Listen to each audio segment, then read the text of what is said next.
going to learn about garment pattern envelopes and what sort of information you're looking for. Don't mind the bird in the background.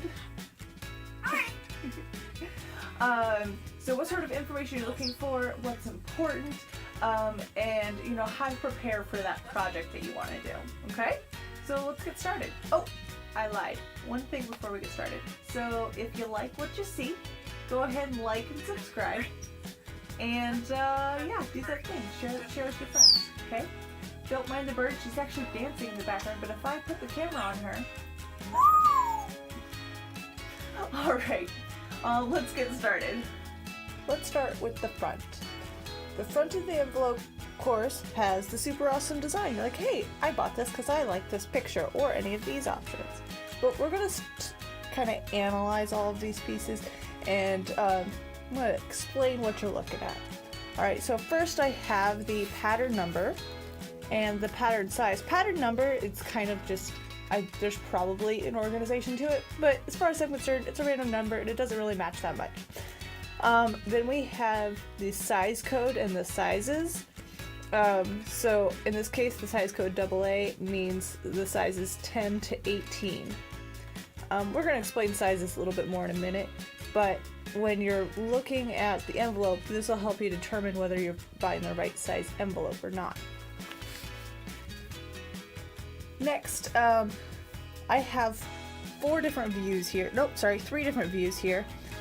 and so I have A, and it's all the same color with sleeves, or B, which is the same picture as here, you see the little B, with contrasting colors and no sleeves, and it's a scoop neck, or C, which has contrasting colors, no sleeves, but has the V neck to it.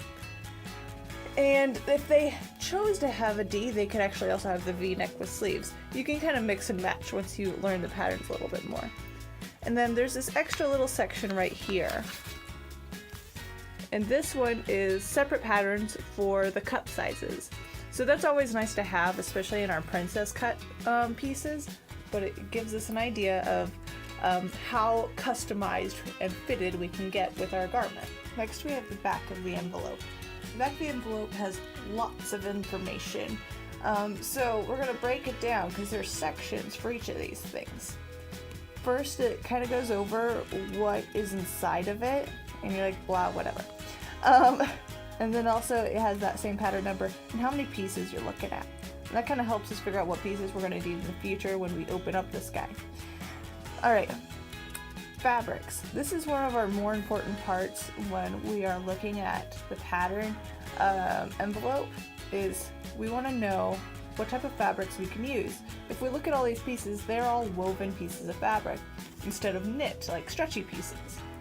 So when you have a bunch of fabric, maybe you bought it already, and you're like, is this one okay? Find out if it's woven and how much you need. But we'll get to how much you need in a minute. You want to make sure this is woven fabric.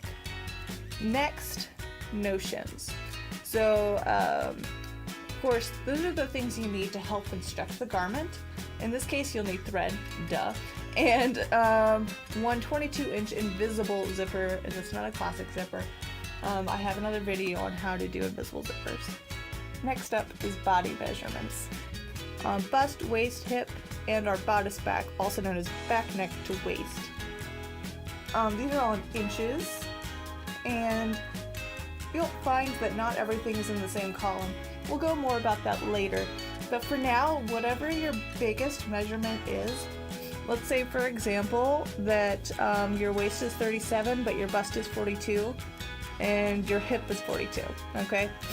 If you're seeing the 37, that's in the largest column, we're going to go off of that, and then we can always downsize from there.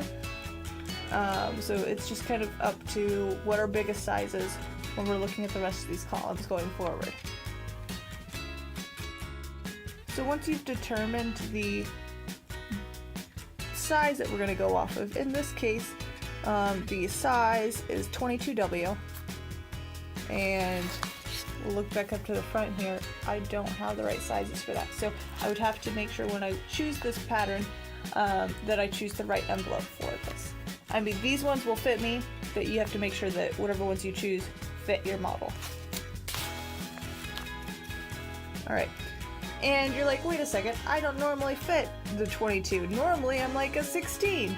That's okay. It's just a number, okay? Just go with what's best referenced.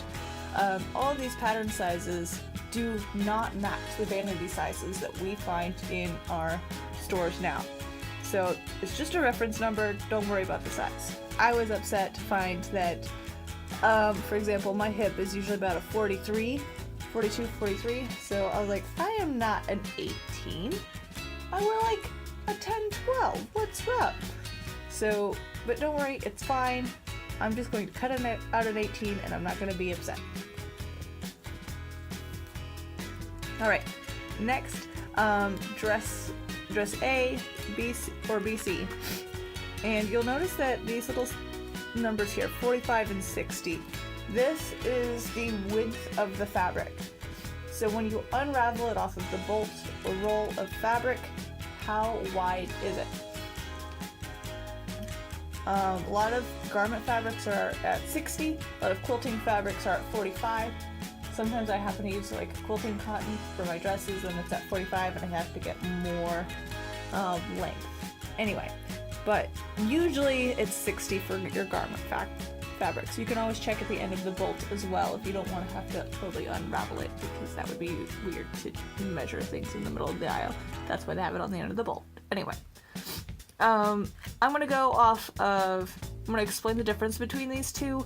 So our view A, it did not have any contrast color. These were all the same colors. So all I have to do is find my color that I want, and in this case we would get either 3 1/8 or 2 5/8 yards, depending on the width of the fabric. I always go up at least 1/8 if it's a solid color, and probably like a half yard if it's a repeating pattern, if not more, because repeating patterns do take up more fabric. Next you have interfacing, and it'll tell you how much you need to get. Interfacing is always important to have, never skip it. Ask me how I know. Now, dress B and C, those both had contrast fabrics to them. So you'll see that I have a main option. In this case, let's say I found a 60-inch wide fabric and we're going with the 22, it's 1.5 yards.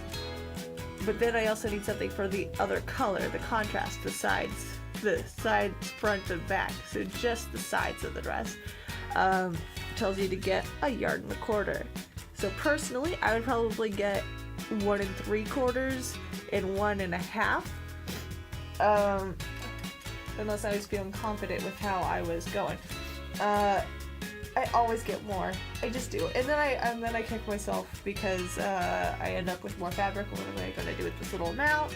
And it's annoying, but whatever, I was prepared, because other times I've bought not enough, or I bought exactly what was said here and then I messed up and then I didn't have enough fabric for finishing my project. I had to go back. It's annoying. So I always buy just a little bit extra. If it's a very expensive fabric, then use your own judgment. Sometimes you just get just a little bit more rather than a whole quarter more. But really, just try to play it safe, okay?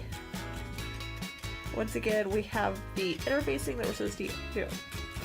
This next section right here is a little bit complicated looking, but it's because we have different cup sizes. And in the instructions inside, it tells you how to determine the different cup sizes. It's not necessarily, but it is usually close to your normal cup size.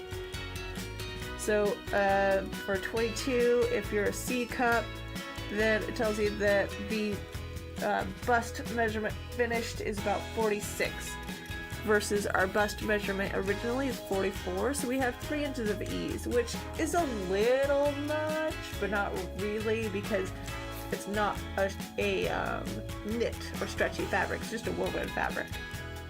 So you go through here and you try to figure out what works best for you, and it also has the option of slim fit or average or curvy fit depending on your body style.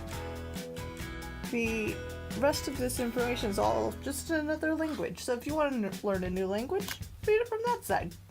but I hope this helps you in determining what you need to do at the store before you go buying all of your fabric.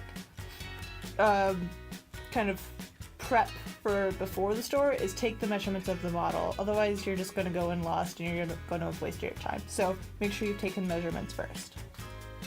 Alright, cool. Okay, so I hope that was helpful.